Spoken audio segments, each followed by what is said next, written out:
असं नाही, नुसतं नाचल्याला जमत नाही. ज्यानं काय केला त्याचं काय ज्ञान आहे ते अगोदर घेतलं पाहिजे आणि तिथूनच आपण पुढे गेलं पाहिजे.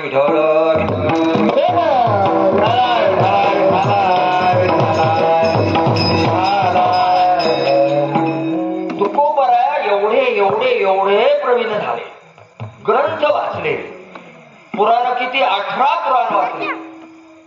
18 पुराण, 6 शास्त्र, 4 वेद. काय सांगितलं मी गंगथडे, काय सांगितलं मी? म्हणून मी सांगतो की आपसात बोलायचं.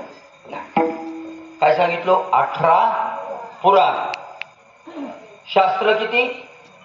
6, वेद किती? 4. हे सगळे पारंगत केले पुन्हा तुकोबाराने. आता एवढं पाठांतर केल्यावर, एवढा अभ्यास केल्यावर लोक त्यांना मानू लागले, लोक पाया पडू लागले, लोक त्यांना गुरु करून घेऊ लागले. मग आमच्यासारखे जे गुरु गुरु गुरु गुरु करणारे होते, गुरु करून लुटून घेणारे जनतेला जे होते, त्याला आला राग. त्याला काय येऊ लागला? राग येऊ लागला.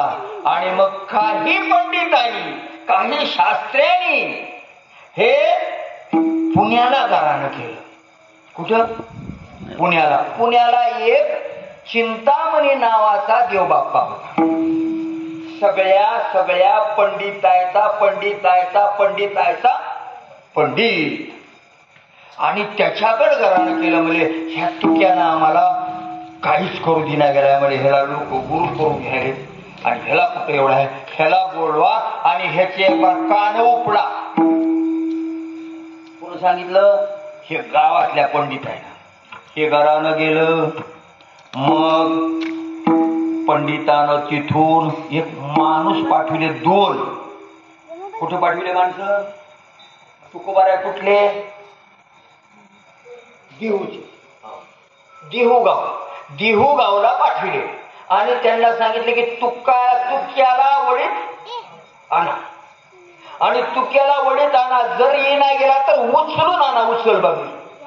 आम्ही पहिलं शाळेत पोरग येईना गेलो की त्याला उचलून द्यायचं.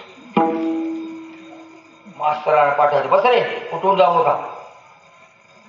काय उचल बांगडी करायची त्याची घेऊन, उचलून घेऊन आपण त्याला सोडू नका. आले बाबा ते 2 माणसं फरमान घेऊन